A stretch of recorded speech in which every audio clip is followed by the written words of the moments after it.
Morning, शुभ प्रभात आणि सगळ्यांना शुभ सकाळ. तर आज एवढ्या लवकर म्हणजे 7:30 वाजता जे मी व्हिडिओ टाकत आहे, तर ते खूप महत्त्वाचं कारण आहे. ते कारण म्हणजे आज आहे 25 तारीख आणि 25 तारखेला तुम्हाला तर माहीतच आहे, संघर्ष योद्धे जरांगे पाटील यांनी आव्हान केलेलं आहे, की 25 तारखेला जरांगे पाटील उपोषणाला बसणार आहेत, तर सगळ्यांनी या. पण आता तुम्ही म्हणसाल 2 वर्ष झालं बसतायत उपोषणाला, हे चालूच आहे की हे काही नवीन आहे का? तर हे नवीन नाही. पण जे काही बोलणारे आहेत, तर आपल्या महाराष्ट्रामध्ये एकाच ठिकाणी उपोषण होणार नाही.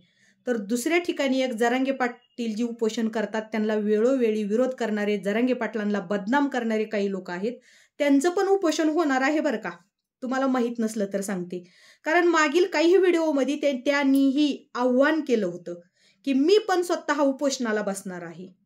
आणि त्यावेळेला काही लोकांनी कमेंटमध्ये विचारलं गेलं, की तुम्ही खरंच उपोषणाला बसणार आहेत का?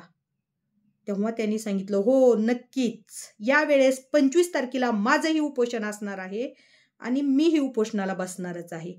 तर आशा आहे, की जनतेला दिलेला शब्द ते लोक मोडणारच नाहीत. मुळात मोडणारच नाहीत. कारण जनता जनार्दन ही खूप डेंजर असती. जनता जनार्दन ही खूप डेंजर असती आणि एकदा का जनतेचा विश्वास उडाला, की मग तिथं कुणीच वाचवू शकत नाही. त्यामुळं आशा आहे, की त्यांचंही उपोषण असेलच. तुम्हाला माहिती आहे का पब्लिकला? मी त्या उपोषणाला आवर्जून जाणार आहे. बीट घेण्यासाठी. आवर्जून जाणार आहे. म्हणून माझ्याकडे एक आहे, गरिबी आहे, आपलं साधा मोबाईल आहे, पण मी जाणार मात्र. एक वेळा जरांगे पाटलांच्या उपोषणाला नाही गेले तरी चालेल. पण त्या उपोषणाला फिक्स जाणारच आहे. आणि विनंती करते, तुम्ही पण या त्या उपोषणाला. म्हणजे दुसरे पण बसणार आहेत ना, त्या उपोषणाला या. आणि महत्त्वाचं म्हणजे आपल्याला आता समाजाच्या समोर हे समजणार आहे. म्हणजे मला थोडी शंका आहे. कारण काय होतं, एक मागील 2 वर्षापासून वेळोवेळी मीही उपोषणाला बसणार आहे, असं जनतेसमोर आव्हान ठेवलं जातं. पण अचानक उपोषणाला बसायच्या आधी 4-8 दिवसांना आधीच उपोषणाला बसणार म्हणून ओरडून सांगणारे आजारीच पडतात आणि त्यांचं उपोषणच कॅन्सल होतंय. असं कधी जरांगे पाटलांचं झालं नाही बरं का. जरांगे पाटील हॉस्पिटलला ॲडमिट होतील, आजारी पडतील, खूप त्रास होईल त्यांना. पण ते उपोषण करतात कारण त्यांच्या अंतःकरणात गोरगरिबाविषयी कळवळा आहे. म्हणून ते करतात. भलेही काही विरोधक असतातच, त्यांनी कितीही नावं ठेवू दे, कितीही. पण जरांगे पाटील त्यांचं कार्य एकदम ठामपणे बजावत आहेत. पण आता काही लोकांनी जनतेला आश्वासन दिलेलं आहे, मी उपोषणाला बसणारच आहे. तर चला, आपल्याला खरंच म्हणजे खूप या 2 उपोषणामध्ये, महाराष्ट्रामध्ये जे 2 उपोषण होणार आहेत आजच्या 25 तारखेला, एक म्हणजे जरांगे पाटलांचं. जी काही व्यक्ती बोलतात ना, की जरांगे पाटील हा मोगली मराठ्याचा नेता आहे, मोगली मराठ्याचा पुढारी आहे किंवा मोगली मराठ्याचा अमकाय टमकाय. आणि जे जरांगे पाटलांचे समर्थक आहेत, ती मोगली मराठा किंवा जरांगे पाटलांचे कार्यकर्ते, ती मोगली मराठा किंवा जरांगे पाटलांच्या उपोषणाला जाणारे लोक, ती मोगली मराठा किंवा जसं आमच्यासारखे काही जरांगे पाटलांना म्हणजे हे करणारे असतात, सहकार्य करणारे, ते सगळे मोगली मराठा. म्हणजे एकंदरीत आम्ही मोगली मराठा. का? तर आम्ही जरांगे पाटलांच्या सोबत आहोत म्हणून. पण दुसरीकडे उपोषण चालू आहे, ते कोण माहितीये? पेशव्यांकडून जे कोरेगाव भीमाचं युद्ध झालतं, ते जी पेशवे आहेत, छत्रपती शिवाजी महाराजांचा अभिषेक अडवणारे जी पेशवे आहेत, संत ज्ञानेश्वर महाराजांच्या झोळीमध्ये चिक्कल माती शेण टाकणारे जी पेशवे आहेत, ते पेशवे गेले. कारण जन्माला आला की माणूस मरतो. पण चुकून काही त्यांची वंशावळ राहिलेली आहे आणि ती सामील झाली मराठ्यामध्ये. म्हणून मी म्हणते पेशवी मराठा. तर एकीकडे होणार आहे मोगली मराठा यांचे नेते यांचं उपोषण आणि दुसरीकडे होणार आहे की पेशव्यांची चुकून राहिलेली वंशावळ यांचं उपोषण. मग बघूया जनता सपोर्ट कोणत्या उपोषणाला करती. जी वारंवार बोललं जाते की मोगली मराठा आहे, की जो किंवा मोगली मराठ्याचा नेता आहे त्यांच्या जिपऱ्या इकडं आहेत तिकडं आहेत. म्हणजे काही व्यक्ती मेकअपचं दुकान असणारे, व्यक्ती असं बोललं जातं त्यांच्या झिपरे. आता त्यांच्या झिपऱ्या म्हणजे त्यांचं जी राहणीमान आहे जरांगे पाटलांचं, ही त्यांची पर्सनल गोष्ट आहे. त्यांना केस वाढवायचे का, त्यांना टकलं करायचं का, त्यांना काय करायचं, पण त्याच्यावर पण बोललं जातं, त्याच्यावर पण बोललं जातं. आता राहणीमानात तर प्रत्येकाचे चेंजिंग झालेलं आहे. मग आधी ते स्वतःचं बघत नाहीत, तर जे पेशव्यांची चुकून राहिलेली जी वंशावळ आहे, तर ती एक साईडला आज 25 तारखेला आश्वासन दिलं की मी पण उपोषणाला बसणार आहे आणि नक्कीच बसणार आहे. ह्या वेळेस मी नक्कीच उपोषणाला बसणार आहे. आणि जरांगे पाटलांनी पण आव्हान दिलेलं आहे की मी पण उपोषणाला बसणार आहे 25 तारखेला.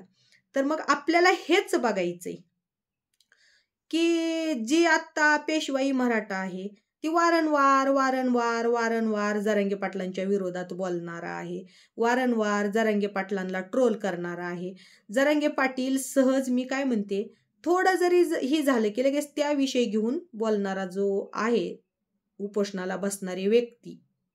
तर आपल्याला हेच बघायचंय त्या व्यक्तीच्या उपोषणाला जास्त पब्लिकचा सपोर्ट भेटतो का जरांगे पाटलांच्या उपोषणाला पब्लिकचा सपोर्ट भेटतो.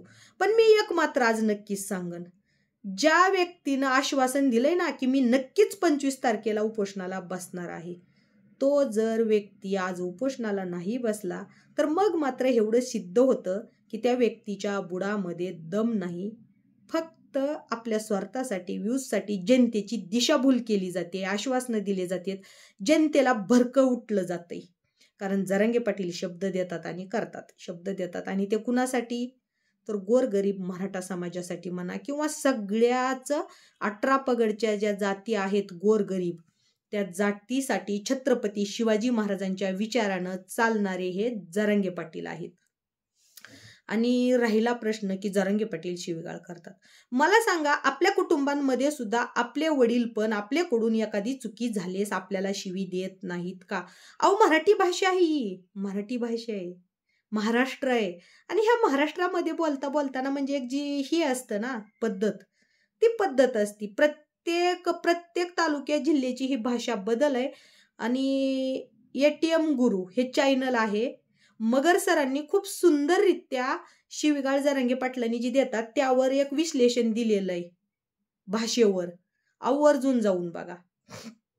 तर आपण बघूयात की पेशवेची राहिलेली वंशावळ जो शब्द दिलेला आहे की मी पण 25 तारखेला आंदोलनाला बसणार आहे, तर जनतेला दिलेला शब्द आहे बरं, तर तो शब्द पाळतात का मग नुसत्या गप्पा ठप्पा थपाडपणात चालतो? बघायला काहीच हरकत नाही.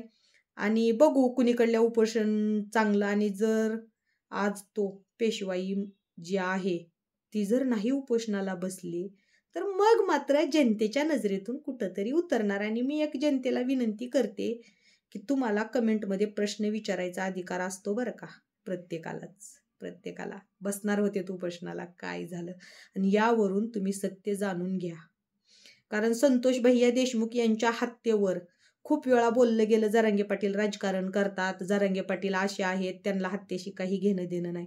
पण आजपर्यंत जरांगे पाटील त्या कुटुंबाला साथ देत आलेले आहेत.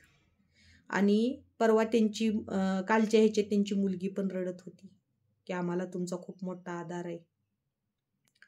मग कोण काय बोलतं, कसं लोकांना असतात, कोण चांगलं काम करायला की 100 विरोधक तिथं उभे राहतात. आणि ह्याची जाण जरांगे पाटला नाही, म्हणून जरांगे पाटील कधीही सरकारच्या व्यतिरिक्त इतरांना कुणाला कधीही काही बोलले नाहीत किंवा त्यांनी कुठलाही जातीभेद केलेला नाही.